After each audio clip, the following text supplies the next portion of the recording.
Hey, hey, it looks like we are live.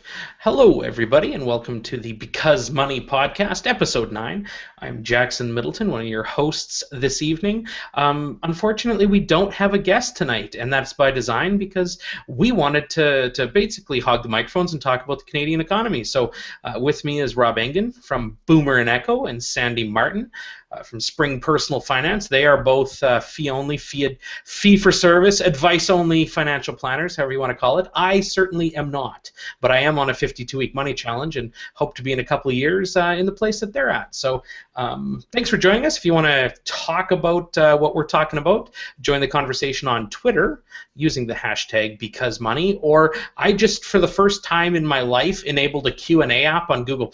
Not sure what it does. If you poke a button and you hit something there and ask a question, I might moderate it, I might not, but I will be social moderating, and Rob will be guiding us through the news from Globe and Mail and a whole bunch of other things. So, Rob, take it away.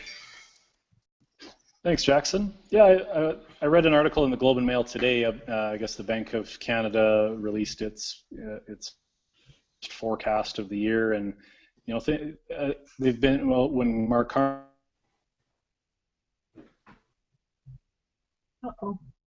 he kept warning the Canadian consumers that got to scale back on your debt. Our debt levels were hitting record highs, and the big threat, I guess, was that interest rates were eventually going to rise. That's what the threat was, and we're starting to get some news now that interest rates are probably not going anywhere because the economy kind of stinks, and so the economists, or I guess the consensus from economists, was that the interest rates probably aren't going to move up. I guess prime rate, anyways, for the banks won't move until late 2015, some maybe 2016. And what they're concerned about is inflation. The inflation rate is not going up. I think he referred to it, or the Bank of Canada governor, he referred to it as the Target effect, referring to the big retailer Target that moved into Canada and has created all kinds of competition.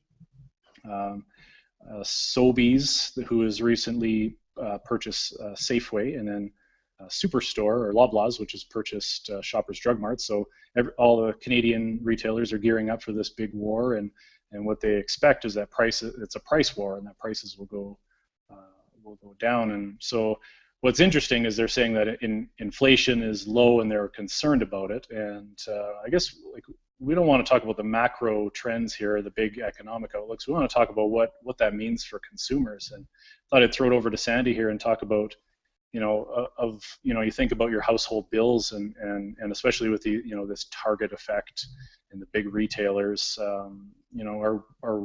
Is that going to trickle down to the consumer? Are we going to see these price wars, and are we going to be able to save money on our grocery bills, or how does this low inflation look on our regular household bills? Do you know what's funny? I don't think that regular consumers see inflation even on a year-to-year basis, because sorry, let me back up one. Obviously, I can speak best from my own point of view, which is I have 3 small children that are growing. I don't have a problem with disinflation. No. My prices are not going down until I can train my kids to, I don't know, go out and get a job and get their own food. So and I think there are other factors, not just kids growing, but I think your lifestyle changes. So many people don't track their grocery spending down to the penny every year anyway. I don't think people are really going to see it, as in to notice it. And my perspective on inflation is that it happens in some areas, obviously, more than it does in other areas. So yes, maybe we'll see kind of cheaper prices for temporarily, or in certain regions for some grocery items, especially the prepackaged stuff, and the stuff that you can kind of decrease the price on a little easier. But I don't think that people are really going to be going to the grocery store and coming out like 6 weeks from now and looking at their bill and buying the same basket of goods and saying, wow, that cost me a lot less. I'm going to start spending my money elsewhere in the economy. I just don't. Right. I don't see it happening. And I kind of look at it, they're there to make money, obviously, and to make money for their shareholders too. So not only the grocery stores, but you look at your, telecommunications bills, like your internet and your phone and your cable, and you look at the banks raising fees and that sort of thing, And so all that is still happening, prices are still going up, and I know this because I own stock or shares in a lot of these companies, and I can bank on when I can see an increase in my TELUS bill when I get a announcement that there's a dividend increase as well. So I see the corresponding increase there. So it's very smart on their part, and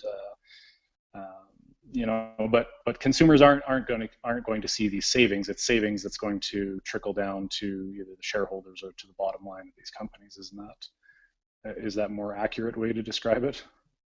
Yeah, I mean, we're not in a period where prices are going down. They're just going up, maybe more slowly. I think so. You have these big sort of gravitational pulls of something like a Sobeys deal or a Shoppers Drug Mart deal or something where, so retail. I mean, obviously, retail groceries. That's something we all experience every day. So that's a place where we would notice it. But there's other areas where we're not noticing that sort of kind of mass price war to the bottom because it's just not happening in those industries. But we're still buying things. There's no price war to the bottom in gas. No, it's not happening. So. I can't remember the original question. Well, and it was interesting. The CEO of Sobeys said, in a letter to suppliers to say we're going to take, we just bought Safeway, we increased our, the number of stores across the country by, almost doubled, I guess, the number of stores they have. And he said to suppliers, look, we're going to take advantage of this new scale, he called it, and we're not going to accept any price increase from suppliers, and in fact we want you to roll back 1%. So I don't that's pretty aggressive for them to say that, but I still don't expect them to be passing that back along to the consumer. And he had an interesting quote that you brought up in an email earlier today that consumers.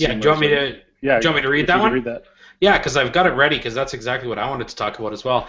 The quote from the CEO of Sobeys says, "Consumers are not paying attention to regular prices. We've trained them so much to look for specials and promotions that they've lost track of what is good pricing. It's the overhang of the promotional drug that we've been feeding them for so long. It's getting to a point that as an industry, we've done it to ourselves." Yeah, and I mean, like we shop that way too. I mean, we look at if we shop at a Safeway, we're only going on their 15% off Customer Appreciation Day or whatever, and braving the long lines, and I know when stuff goes on sale, and that's when I buy it, and I kind of think, well, when is that? Who buys things at the regular price, and who doesn't have a Safeway Club card or a Sobeys card or whatever to get the discount? Sandy's raising her hand.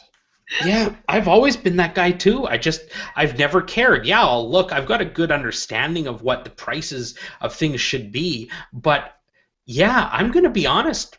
There was a sale on beans, a can of beans, regular $2.49. I think that's ridiculous, but they were on for $1.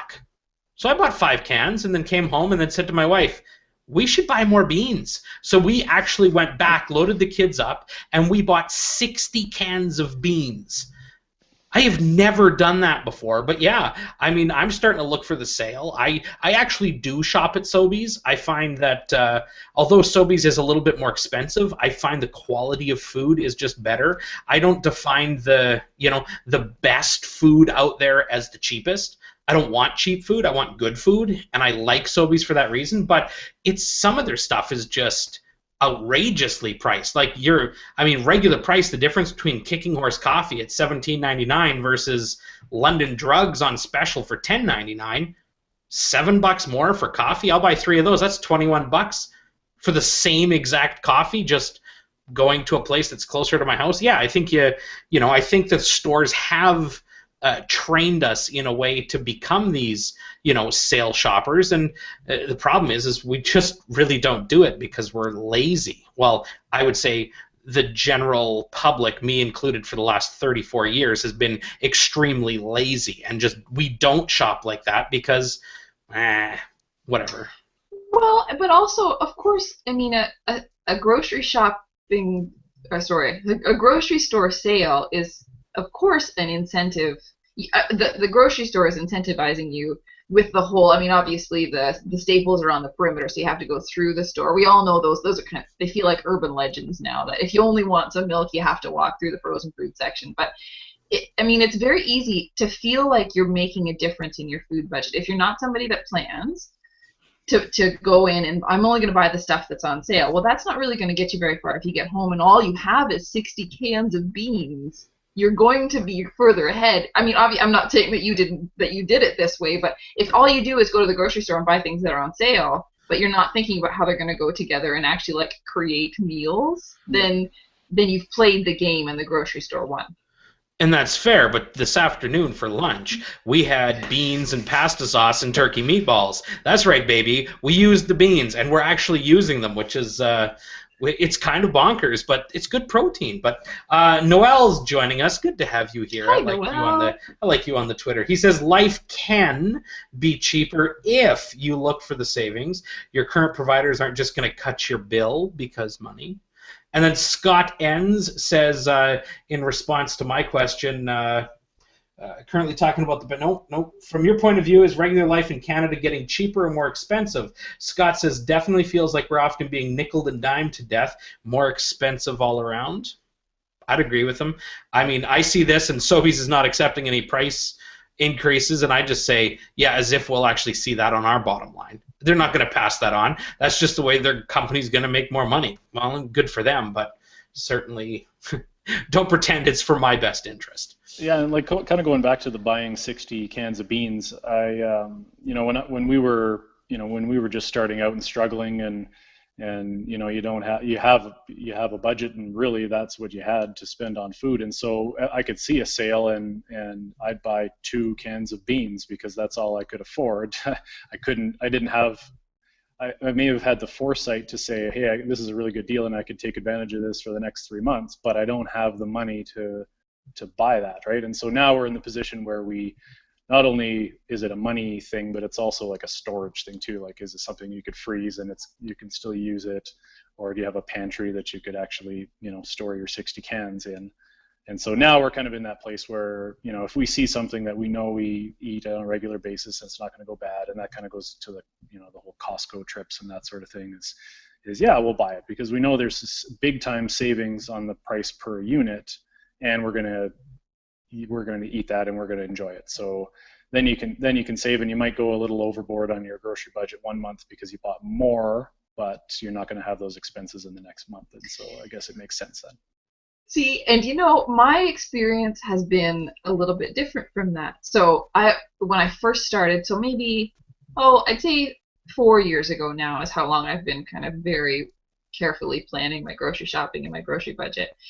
And it was, and you first find like, oh yeah, I'm going to get sales, I'm going to buy this in advance. This is a much better price than I didn't even know what the price for toilet paper used to be. Do you know what I mean? You just buy it, you don't even pay attention. So when I started paying attention and then you see a sale and you stock up, that's the mindset that I had. Well, then I won't spend as much next month because I'll have saved on this and it will it'll decrease my bill for next month. And I have found that it continues to roll over because there's going to be a deal next month that I should stock up on. And then, I'm going to be running out of laundry detergent, so I better stock up on laundry detergent for the next year. And yeah, the payoff's going to come eventually, Sandy. It's been 4 years. The payoff will come. It's coming. I stopped doing it. I'm done now. No, I plan my meals, but I don't.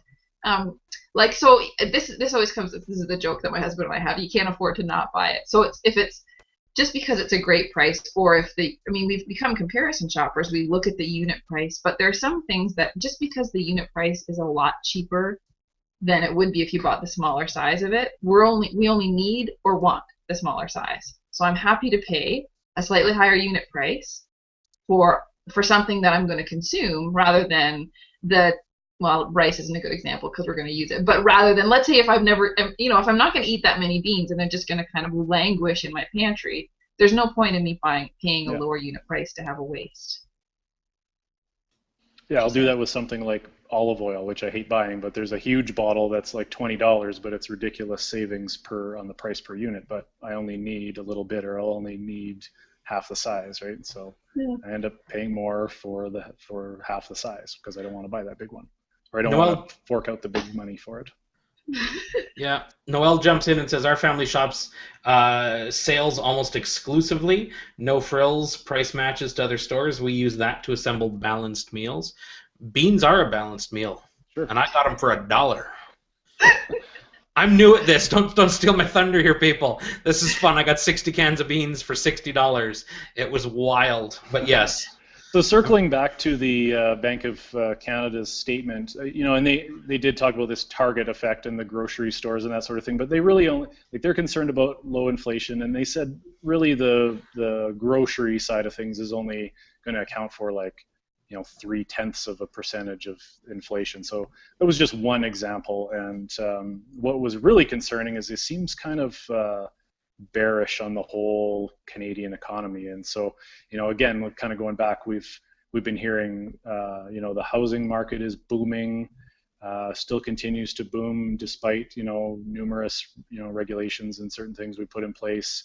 And so we keep hearing that higher interest rates are going to be the catalyst to kind of, slow that down, or it could be trouble, when people are, they bought their house 4 or 5 years ago, it's time to renew their mortgage, they're going to renew at a higher rate, and it could spell trouble. But what seems to be, what this statement kind of suggested, I guess, was that, the poor economy is more of the issue here than rising interest rates, which aren't going to be going up anytime soon.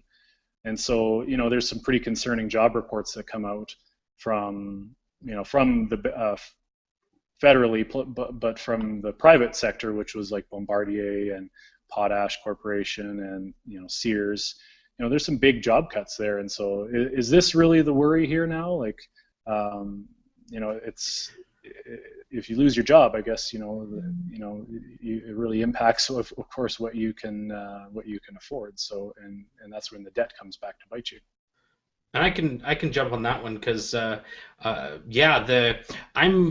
I also host a show called the Canadian Mortgage Hangout, and we had a guest, Boris Bozic, who's the CEO of Merrick's Financial, so a pretty big lender in the broker channel, a monoline. And he came on, and we were talking about this. We were talking about interest rates and when they're going to go up, and having the conversation. And he said, when they put out those big reports, 60, 70, 80-page reports, the first thing he looks at is the employment numbers. If employment is good, people will pay their mortgages. If employment isn't good, we have something to worry about. So if the fear-mongering has kind of turned more from, is the housing market going to explode? Are we in a bubble? And all that, moving towards, are Canadians losing their jobs? And Canadians are losing their jobs, then we've got a problem. Because if you don't have a stream of income, you can't pay your mortgage, you can't pay your bills, and that's tough. And from my experience, I don't believe that a lot of Canadians have put themselves in a good financial position to actually weather any storm. So the conversation around emergency funds, line of credits, well, that's it's scary because there's not a lot of cash on hand from what I've seen, and yeah, employment becomes the biggest factor in whether or not people can pay back their debt. And what's the on line of credits now, they've tightened that up too. So what's the loan to value ratio or whatever now? Really, CMHC will no longer insure line of credits. So before you could do a home equity line of credit up to 80% of the property's value. Right now, I think the max you can do is 65% revolving, but then you can have 15%, but that has to have an amortized repayment schedule. So they'll still do the line of credit to 80, but you have to have a fixed repayment schedule on 15% of it. So essentially 65%. And that was a real, that's taken a lot of the wind out of the sails of the Smith maneuver and a lot of the kind of financial strategies around that. But yeah, for people who bought with 5 and 10% down, I mean, it takes a while to get to 65%. Yeah, no, that's not, yeah. And from my experience, a lot of people are buying, and they're buying with 5% down dad's money. Mom and dad lend them the money, gifted down payments, and they qualify for $400,000 on 2 full-time jobs, and they're taking a mortgage for pretty much $400,000. And what happens if mat leave happens? What happens if one person loses a job? Because it's most people, most first-time home buyers, which is my primary market, they're right up top. There's no, hey, can we actually afford this? No, it's what can we afford versus, what should we actually consider? That's Right. there's a real big discrepancy there. Yeah, and I mean, there's doing the math on 1 or 2% increases in your mortgage or in your interest rate, and what that's going to translate into on a monthly payment, and maybe it's $100 or $200 a month. And like you said, I think people who are gainfully employed are going to find a way to pay their mortgage. Maybe there's no disposable income left for anything else, but they will find a way to pay their mortgage. But it's really that on the job side, that's the scary thing. I mean, you lose your job, and that's you lose that ability to pay. And so I guess we're talking about saving money, and kind of talked about it before here, kind of hunkering down, or when things are rolling, and you have people who talk about like optimizing their finances, and I don't want to have $10,000 sitting in a high interest savings account earning next to nothing. I want to put my money to work, and I even use myself as an example where we're aggressively paying down our mortgage. We're putting a lot of money into RSPs, and I have a pension plan at work. So on paper, net worth is growing and things look good, but there's no liquidity there, right? So if worse comes to worse, and if I lost my job, or I would have to look at a line of credit and have to set that up, and but the it's problem not ideal is for people, right? the problem is, and the holy potato jumped in on Twitter and said there are unsecured line of credits too. Even renters can get one for emergencies, and that's the truth. Except from my experience, a lot of people don't have that foresight. A lot of people just assume that their job is secure, that nothing is going to go wrong. The second you lose your job is the second you no longer have an ability to pay back money. No one will lend you money. You're not getting a line of credit. Nobody's extending you credit because you're a clown without a job. And that's the real problem. There's no savings in the bank, and you're unfortunately you start missing your payments. That goes to the credit bureau. You lose it doesn't take long for your credit bureau to go from really good to really bad. 2 months and you're toast. But here's the thing that I kind of question. This isn't an economy issue. I mean, whether the economic forecasts are right or wrong, it's a personal economy issue. So yes, your own job might be more at risk because you work in a particular sector, or because you know the health of your own organization, or because you know what the effect of a 1% decrease in the things that you supply to Sobeys are. Your job might feel more insecure, but I think that the only use that headlines like the Bank of Canada's to regular people, to me, is that maybe it should be a little bit of a wake-up call to stress test your own finances. So to go through the what would happen if scenarios, but I don't think that it's linked to the economy. I think people should be doing that. Obviously, I think so because that's what I do. But I think people should be doing that as a matter of course, and then not spending a lot of time thinking, oh, the economy, I think that's a waste of people's mental energy. Yeah, I mean, there's nothing you can do about this, the forecasts and whatnot on a national scale. You have to look at your own situation, right? And so, but you can also if you can kind of spot the writing on the wall, and if you are in one of those industries that may be susceptible to layoffs or whatnot, what can you do about it? I mean, maybe it's not this specific report that you're taking action on, but it's just like, like I said, finding that, you see that writing on the wall with your employer and things aren't going so well. I may be on the chopping block, maybe not. What can I do now to ensure that either I'm not, or that I'm going to be okay and can still pay my mortgage if the worst does happen? And that's the question I just asked on the Twitter. I said, how long could you survive financially if you lost your job today? And that's maybe the question that we need to be addressing. And you guys, maybe you want to give some tips on what do you think? What is a good emergency fund? What is a good a plan of action? Sadie, it depends, right? It depends. I guess, my first step would be to not worry as much about the emergency fund. If it's a forward planning exercise, it would be, what are the three things you do then right away to try and find another source of income? And obviously it's so easy to say that. It's so easy to say, well, just go find another job, obviously. But that would be the ideal scenario. I mean, if you want to start planning for the worst to happen, the ideal scenario is the next thing you do is go out and find other kinds of income. And then you worry about your emergency fund after you've planned for your updated resume or your new skills that are marketable. Yeah, and I mean, we talked about saving money and whether that's on food or cable or whatever. I mean, I guess there's only so far you can take that before you start looking at playing some offense rather than playing defense all the time. And so, one thing that we did when my wife went on maternity leave, and we kind of decided that she wasn't going to go back to work, she's going to stay home full time. And that's around the same time when I started the blog and just started looking at other ways that I could, try to earn extra income on the side.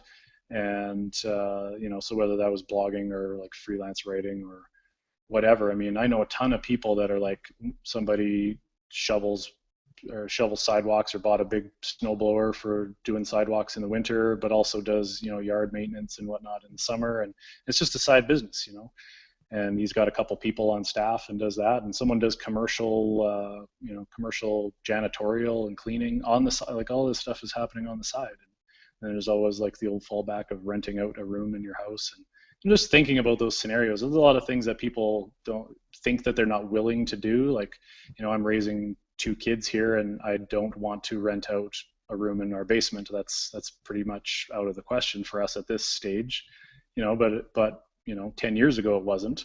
And but there's other things that we would be interested in doing. So just having a look at some of those options and seeing what's possible.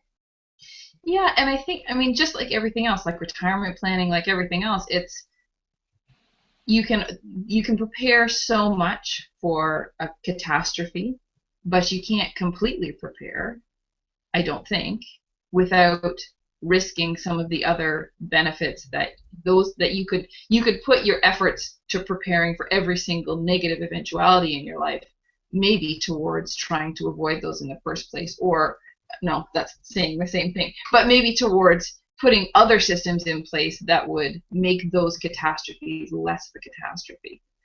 I don't think I said that very well, but you can't insure against every single bad thing that's going to happen. Right. So I don't know if maybe part of it should be bringing your enough bar down far enough that you can live through something that's kind of not that enjoyable.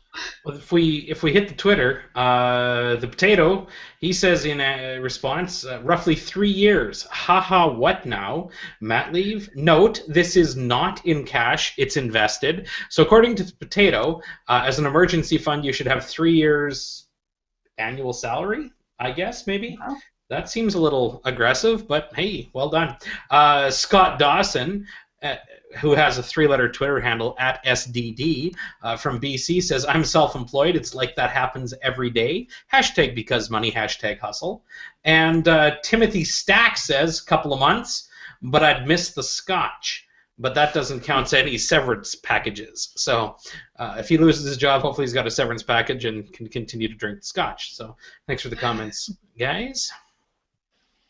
Yeah, I mean, and it's gonna vary for everyone, and self-employed is a great example too. I mean, you kind of live in that, a lot of that, your income is unknown from month to month, and so planning for if you're self-employed is even more essential than someone with a steady government job, or or 2 teachers. They don't have may not have as much to worry about as the self-employed.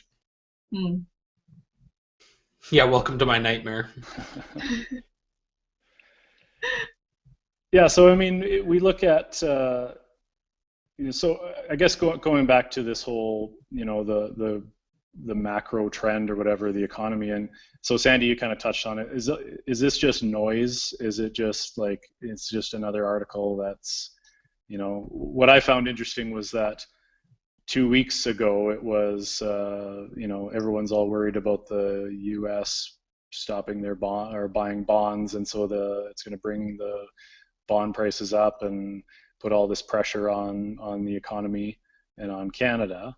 And then and looking at mortgage rates, so they expect like the 5-year mortgage rates to go up because of all this that's going to happen. And but then like this week, RBC cuts their mortgage rate, and so the rest of the banks cut their mortgage rates, and so you just get this push and pull. And what are we supposed to believe, or do we just ignore it? I think that the very best, if you can only choose one thing, if you can't choose to kind of research every single piece of information that comes down the pipe, I think you should ignore it. Because think about this. I mean, Jackson, I'm sure you ran into this. So how long have rates been this low? How long have we had kind of historical low interest rates? And how long have we been telling people, well, I don't know how much longer this is going to last. So, I mean, I don't think you'll kick yourself if you go into a 5-year fixed or a 10-year fixed, let's say at 3.49% whenever it was that low, instead of a variable, except for all the people that had prime less 0.8% on their variable mortgage for the last 5 years have been very happy. So yeah, absolutely. So how much can you really? I guess, sorry, let me boil it down to, I don't think that the Bank of Canada or the Fed in the States, I'm pretty sure that they're not just throwing out, they're not making their decision at the time that the announcements come out. And part of the announcement is an acknowledgement that by virtue of saying this, making this statement, we are going to have some kind of effect on the economy, even though it's not necessarily the effect that we say that we're talking about. So I mean, maybe I'm kind of hinting at forward guidance or something like that. But I think part of what the Bank of Canada is doing is trying to guide sentiment without actually telling people what they're going to do. Does that make sense? I just find their reports are so. Why do they have to be so vague and so like? Oh, I'm trying to read into what he's saying here, and oh, they're hawkish here and they're dovish here. Well, okay, what bird are they going to be talking about next month? The albatross. Well, as you know, as crazy as this sound, we actually do pay attention to the Bank of Canada with the rate announcements. Of course, as mortgage brokers, understanding where where bank rates are going is super important. And it's, Sandy, you're right. It's for 5 years, it was just kind of like every announcement that came out, it's just kind of, okay, well, what? Because there was that period where it just kept going down and down and down, and then when it hit the bottom, it was like, it's not going to stay here.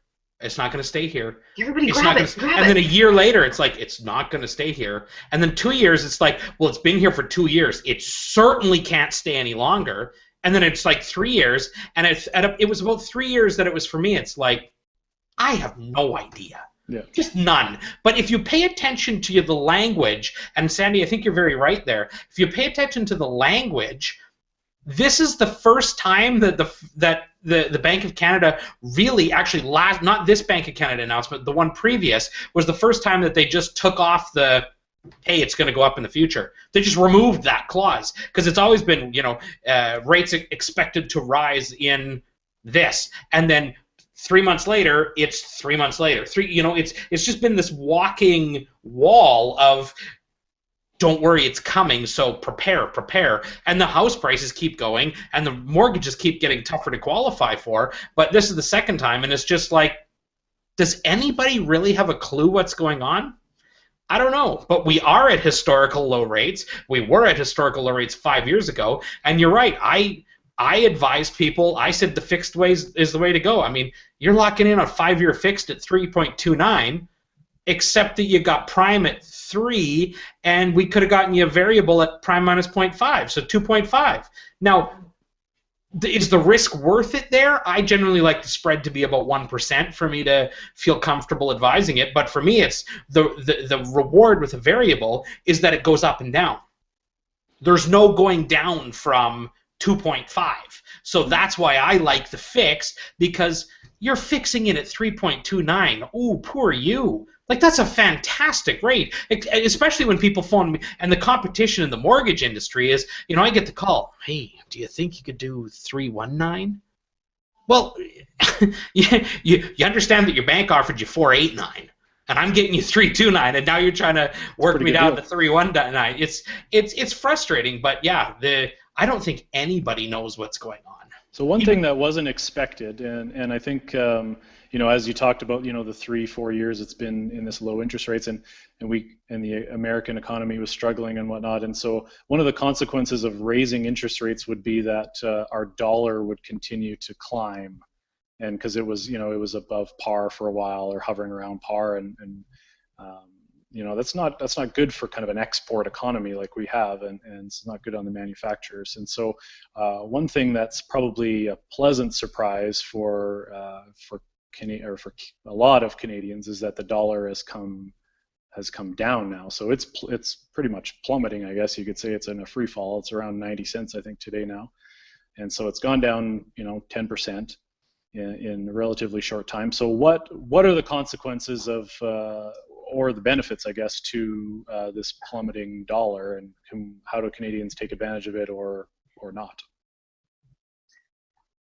I honestly couldn't tell you. I mean, unless you're the kind of person that is close enough to the border or is close enough to prices or services or products priced in America that you would use them often enough, how can you play rate arbitrage with something that it's going to take you 4 hours to drive down to the border to get to? I don't know. What? How do we know how it's going to affect things? I guess maybe going back to the whole jobs issue is that maybe it'll put decent or it changes the outlook, I guess, on the manufacturing sector. So if you work in that industry, maybe it's better for you, I guess. Maybe. I worked in hospitality, and so this was the climbing dollar was not good for Canada, as less people would visit because of our, they used to be able to come here for 60 cents on their dollar or 70 cents on their dollar, and now it wasn't such a good deal. So, if you work in that sector, it might be a benefit. Well, the best thing about it is that all of my American friends can roll out the funny, I'm Canadian. What's that worth now? $1 million Canadian? Yeah. Jokes again. I'm so excited about those. Yippee!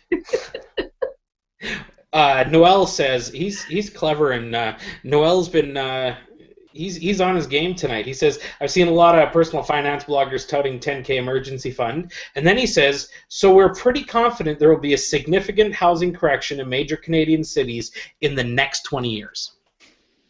Well then. Yeah, I like that.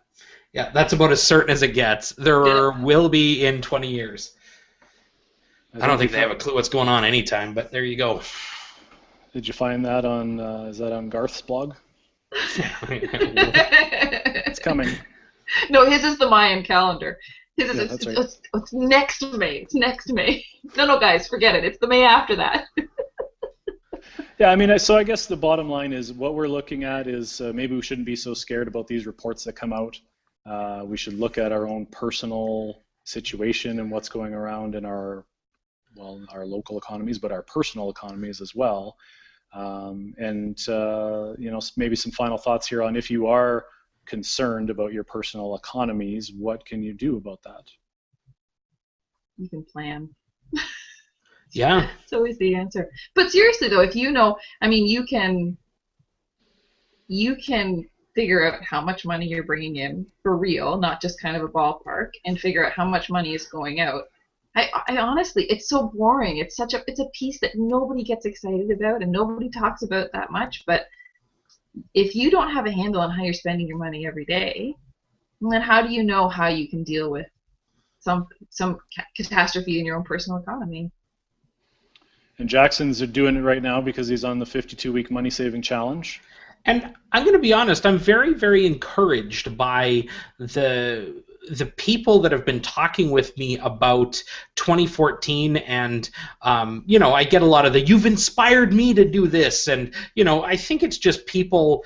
One of the reasons that Steph and I wanted to do this is because we've been feeling like we need to do something for a long time, but we just weren't sure how to do it or what to do. So it's not like there's anything special about us doing it, but by doing it and doing it publicly, our goal was to connect with people on a level where, hey, we're going to go on a journey. If we can share it with you and you can benefit from it, great. And hopefully we can surround ourselves with people that have been there and they can help us. Because, we do live in that immediate gratification culture where it's like, ooh, I like that. It's shiny. Buy it.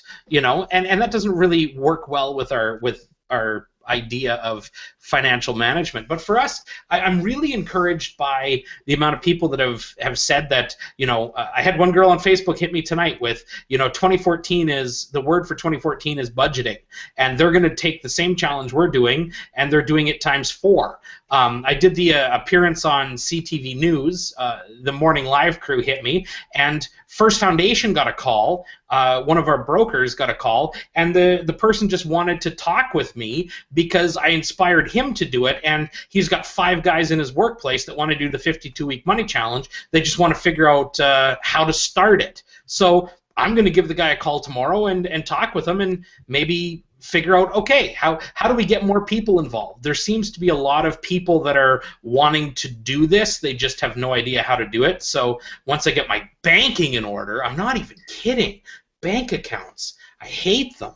But once we get that in order, then we're good. It is encouraging because, and that a lot of people are getting into it. Maybe like the idea is pretty simple, but it sounds pretty creative, and maybe maybe the simplicity of it takes that taboo out of talking about money with your friends and saving money, and I love it. I love that you're coming up with fun challenges, and it inspires people to talk about how they overcame their challenges or some easy wins that they can do to save money in their lives. And even my wife on a Facebook group or a Pinterest group or something found like people were pinning that image all over the place and getting excited about this challenge. And so maybe it is 2014. It's the year of saving money and budgeting, and we're getting back on track. So it is really encouraging. Yeah, I think that to go back to the point about marketing and is all this just noise? Yes, it happens in the housing market. It happens in the economy. Here's the truth. Everything is okay doesn't sell newspapers. Nobody reads everything is okay. But when a house is burning down, everyone wants to know what started it. So you get the readers. You have to have the headlines like that, and it's just the way it is. So do I believe every word of it? No. But if it encourages us to get our personal economies in a place where we say, hey, let's evaluate and take stock. Let's see how could I, if a storm was coming, how could I weather it? I think that's, it's good. I just hope that a lot of people do that, and, maybe that can become the trend for 2014 and on. Yeah, I like it. And I think that, taking stock of that, or just being conscious, like Sandy said, of your, how much you spend every month, and you think, oh, maybe things are getting out of hand. Well, okay, how about I pay attention for the next month or two and actually track my spending, and then that will give you the ideas of some easy savings that you can do, and because we know that personal finance, it's all about spending less than you earn. It's just that simple, and so once you take stock of that, and then it's just finding out ways to what you're going to do with that excess cash flow. What are you going to do with that excess cash flow, Jackson? Go to Disneyland. It's going on a trip. We're going to Disneyland. We're not saying that for sure, but I'm still hedging for a Norwegian cruise. We can leave the kids with the grandparents, and that can be their little prize, and we get to go on a Norwegian cruise. I don't think that's going to fly, so I'm answering Disneyland just because. But we did get a couple more action on Twitter. Paul Prins, who goes by Golden Boy Paul, offered Timothy Stacks a job if he loses his job, as long as he brings the scotch. And Tom Everett says, okay, good, he's only got 20 years to flip houses, renovate, pay down mortgages, and enjoy life, travel, and read. Todd Tran says he's got about 6 months he could live on if he lost his job. Frozen Cenobite said probably a couple of years. It's pretty nice being mostly debt-free, so there you go. That's the real... That's the ticket right there. That right there, being at the end of the tunnel, to know that you could live for 2 years without any income, that's as good as cash in the bank. Well, actually, it is cash in the bank. Noel jumps in and says, I hope that's not how I've read my tweet, but many probably did. Good. I don't know what that means. Then Jamie says, that's insane. The world starts to come in the end. I'm looking for a spare house. Oh, yeah. Noel did say that he's got a spare house to store all his canned goods that he buys at Sobeys on discount. Full of beans, Noel. So there you go. And Todd Tran asked me why I asked the question, and I said, well, because we're on a podcast Because Money, and he says, oh, I see. I didn't know that was a thing. Because out of it. So thanks, Todd. So good segue, because I think we're out of time. Yeah, because out of time. Yeah. Well, thanks everyone for joining us. Thank you. Mm-hmm. And on that note, we say we'll see you next week, and goodbye. Goodbye. Goodbye.